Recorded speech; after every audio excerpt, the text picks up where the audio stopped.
5ই August প্রধানমন্ত্রী শেখ হাসিনা ইন্ডিয়াতে যাওয়ার পর রাষ্ট্রপতি ও সেনাপ্রধান সহ সমন্বয়ে উপদেষ্টা মণ্ডলী নিয়োগ দেওয়া হয়েছে। সেই উপদেষ্টা মণ্ডলীর নিয়োগে তারা দেশের জনগণের প্রতিটি সেক্টরে আতঙ্ক এবং গণহারে হত্যা, মব জাস্টিস এবং নিত্য প্রয়োজনীয় দ্রব্যের মূল্য ঊর্ধ্বগতি প্লাস এই শেয়ার বাজারে নতুন দরবেশের সৃষ্টির মাধ্যমে দেশে সর্বোচ্চ বিতর্কিত হয়ে উঠেছেন ডক্টর মোহাম্মদ ইউনূস সহ তার উপদেষ্টা মণ্ডলী। পাশাপাশি তাদেরকে সহযোগিতায় সমন্বয়কারী সহ সকলে। যাই হোক, ভিডিওটা বড় করব না। সমন্বয়কারী সহ উপদেষ্টারা তারা পালানোর পথ খুঁজে বের করে 90% সফল হয়েছেন। এই পালানোর পূর্বে যাতে পালানো না লাগে এবং পালিয়ে যাওয়ার পূর্বের প্রস্তুতি যাতে তারা স্থায়ীভাবে বা এই দেশে থাকতে পারে এবং দেশের পরাশক্তিকে প্রতিষ্ঠিত করতে পারে, সেই নতুন প্ল্যান পরিকল্পনা হাতে নিয়েছে।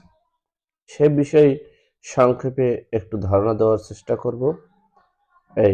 যাই হোক, আপনারা ইতিমধ্যেই জানেছেন যে পাকিস্তানের প্রধানমন্ত্রী শাহবাজ শরীফ তিনি বলেছিলেন 53 বছর পর হলেও শেখ মুজিবের বিচার হয়েছে, মোহাম্মদ আলী জিন্নার মৃত্যুবার্ষিকী এখানে পালন হয়েছে এবং আপনারা হয়তোবা ইতিমধ্যে দেখেছেন যে সেই পাকিস্তানের করাচি থেকে সরাসরি বাংলাদেশে এই চট্টগ্রামে মাল বহনকারী জাহাজ এসেছে, জনসমর্থন এসেছে। এমনকি আপনারা মিডিয়ায় দেখতেও পারছেন, এই যে আসিফ মাহমুদ তিনি বলেছেন যে অস্ত্রের দরকার হইলে তারা 50,000 কোটি টাকার পারমাণবিক অস্ত্র সহ বিভিন্ন অস্ত্র ক্রয় করেছে পাকিস্তান থেকে। তারা এই অস্ত্র আমদানি করে দেশের তাদের নিরাপত্তার জন্য এই 40,000 কোটি টাকা যে অস্ত্র ক্রয় করার জন্য ব্যয় করেছে, এই টাকাগুলো দিয়ে যদি দেশের জনগণের কল্যাণে এই দ্রব্যমূল্য ঊর্ধ্বগতি এবং দেশের যে মব জাস্টিস সহ গণহত্যা, লুটপাট, নৈরাজ্য এদেরকে যদি নিয়ন্ত্রণে আনতে পারত, তাহলে তাদেরকে এই ডক্টর মোহাম্মদ ইউনূস সহ সকল উপদেষ্টা সমন্বয়কারীদেরকে দেশের জনগণই নিরাপত্তায় রাখতে পারত।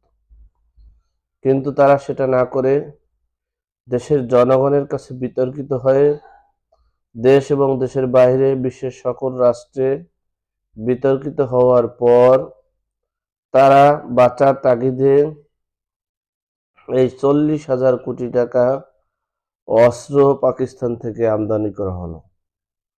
তারা আবার বুঝিয়ে দিল যে বাংলাদেশে স্বাধীনতার পূর্ব থেকে বা পর থেকে 10 ট্রাক অস্ত্র কখনোই ঢোকেনি।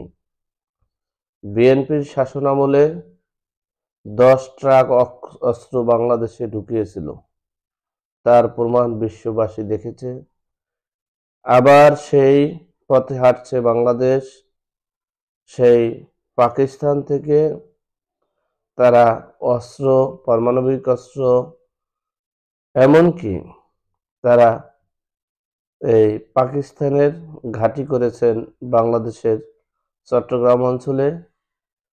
সুতরাং এখন এই দেশটা কতটা নিরাপদে আছে আপনারা বোঝার চেষ্টা করুন। বিশ্বের সকল ইতিহাস, বিশ্বের সকল রাষ্ট্র, বিশ্বের সকল রাষ্ট্রগুলোকে বাংলাদেশের সম্পর্কে প্রতিনিয়ত তারা ধারণা নিচ্ছে, তারা সঠিক তথ্য নিচ্ছে। আপনারা জানেন পাকিস্তানে সবচেয়ে জনসমর্থনকারী এবং সবচেয়ে স্বচ্ছ, অর্থাৎ বাংলাদেশ থেকে যখন আলাদা হয়ে গেছিল তখন এই পাকিস্তানের 53 বছর বয়সেও কোনো যোগ্য একজন প্রধানমন্ত্রী পায়নি। সেই একজন যোগ্য প্রধানমন্ত্রী হয়েছিলেন, তিনি সর্বদিক থেকে গ্রহণযোগ্য, বিশ্ব, আন্তর্জাতিক এবং দেশীয় সকলের কাছে গ্রহণযোগ্য ইমরান খান। সেই ইমরান খানকে আপনারা দেখেন জেলে ঢুকিয়েছে 23 সালে, এখন পর্যন্ত তিনি জেলে। সুতরাং যে দেশের প্রধানমন্ত্রী, রানিং প্রধানমন্ত্রী জেলে থাকে, যে দেশের নাগরিকের নিশ্চয়তা নাই, যে দেশের প্রতিহিংসায় জর্জরিত, যে দেশের বিশ্বের ইতিহাসে ইমরান খানের মতো একজন প্রধানমন্ত্রী পাকিস্তানে পেয়েছিল, সেই ইমরান খানকে জেলে দিয়েছে। তাহলে আপনারা বুঝতে পারেন তারা শুধু ধ্বংসাত্মক ছাড়া ভালো কিছু চায় না। তারা যেমন দেশের মঙ্গল চায় না, তেমনি বিদেশেরও মঙ্গল চায় না। বাংলাদেশের এই 53 বছর বয়সে তারাই বলেছিল আমাদের দেশটা বাংলাদেশ থাকলেই ভালো হতো। মানে বাংলাদেশ এত উন্নয়নশীল হয়ে গেছিল, তারা একটা দেউলিয়া রাষ্ট্রে রূপান্তরিত হয়েছে। তারা চায় বাংলাদেশটাকে আরো তাদের চেয়ে আরো দেউলিয়া হোক। সেজন্য তারা বিভিন্ন প্ল্যান পরিকল্পনা করছে, আর সেই প্ল্যান পরিকল্পনায় হাত দিচ্ছে ডক্টর মোহাম্মদ ইউনূস।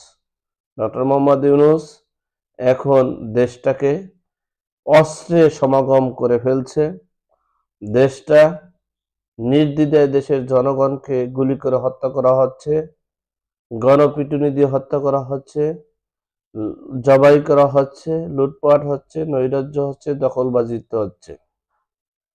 এখন এই দেশের জনগণ কে থাকবে কে থাকবে না, কে হবে কে হবে না, সেটা দেখার বিষয় নয়। এ দেশের সাধারণ জনগণ শুধু চায় দ্রব্যমূল্যের ঊর্ধ্বগতিকে কমানো। তারা দুটা ডাল ভাত খেয়ে জীবনযাপন করতে চায়। তারা যুদ্ধ চায় না, তারা বিগ্রহ চায় না। তারা এ দেশের শান্তি চায়। কে সরকার হবে, কে প্রধানমন্ত্রী হবে, কে দেশ চালাবে, সেটা তারা এখন দেখার বিষয় না। এখন দেখার বিষয় শুধু দুটো ডাল ভাত যাতে খেয়ে জীবনযাপন করতে পারে, সেজন্যই তারা প্রত্যাশা করছে। সেই প্রত্যাশাই করছে বাংলাদেশের আপামর জনগণ।